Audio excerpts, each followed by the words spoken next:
పప్పు జాతి పంటలైన కంది, పప్పు శనగ, అన్ని రకాల కూరగాయ పంటలలో శనగ పచ్చ పురుగు, కాయతొలుచు పురుగు ఆశించి పంటలకు విపరీతమైన నష్టం కలుగజేస్తుంది.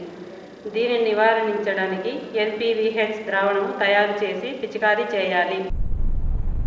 అందరికీ నమస్తే అమ్మా. నా పేరు మద్దమ్మ. మాది కర్నూలు జిల్లా మిడతూరు మండలం చింతలపల్లె గ్రామం.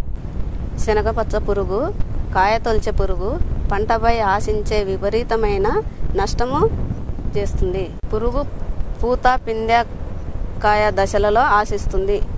ఈ పురుగు పూతకు, కాయకు రంధ్రాలు పెట్టి నష్టము కలుగజేస్తుంది. శనగపచ్చ పురుగు, కాయతొలిచే పురుగు నివారణకు NPV ద్రావణము తయారు చేసుకోవలేను.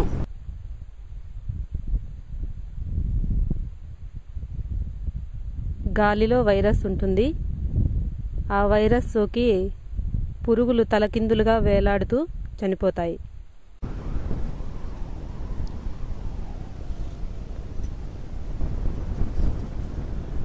ఇలా పురుగులన్నిటినీ దులుపుకోవాలి. ఇలా చనిపోయిన పురుగులు 200 పురుగులను వేరుకోవాలి.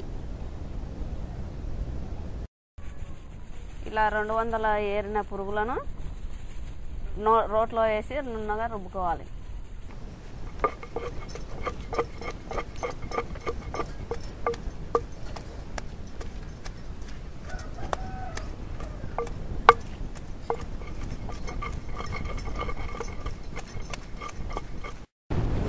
ఇలా రుబ్బిన పురుగుల రసానికి ఇలా వడబోసి 3 రోజులు నిల్వ ఉంచాలి.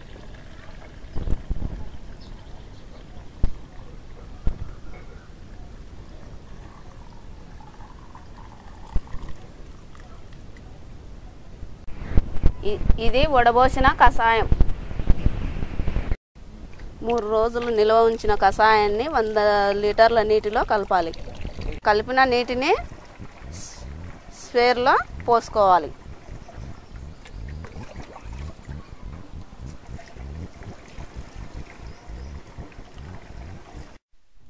శనగపచ్చ పురుగు సోకిన పొలానికి పిచికారీ చేయవలెను.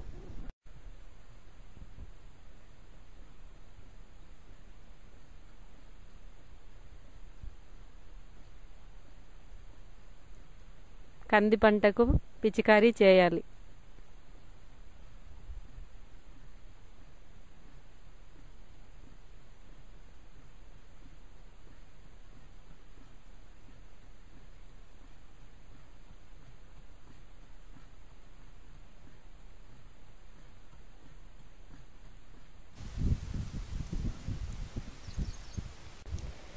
NPVH ద్రావణం పిచికారీ చేసిన తరువాత ఇలా తలకిందులుగా పురుగులు వేలాడుతూ చనిపోతాయి.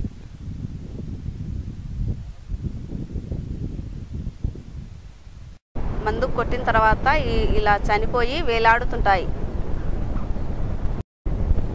అన్న, మీరు కూడా ఈ కషాయాన్ని తయారు చేసుకొని మీ పొలాలలో కొట్టుకోండి.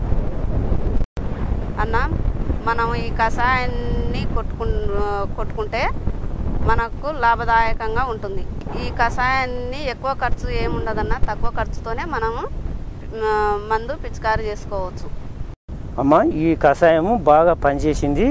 ఈ మా పొలాలలో పిచికారుకు వాడతాం. అమ్మ, ఈ పిచికారు ఈ మందును ఎప్పుడు చేయాలి? ఈ కషాయాన్ని సాయంత్రం పూట పిచికారీ చేయాలి. ఈ పురుగుల కషాయాన్ని మాకు తెలియజేసినందుకు మీకు ధన్యవాదములు. ధన్యవాదాలన్నా.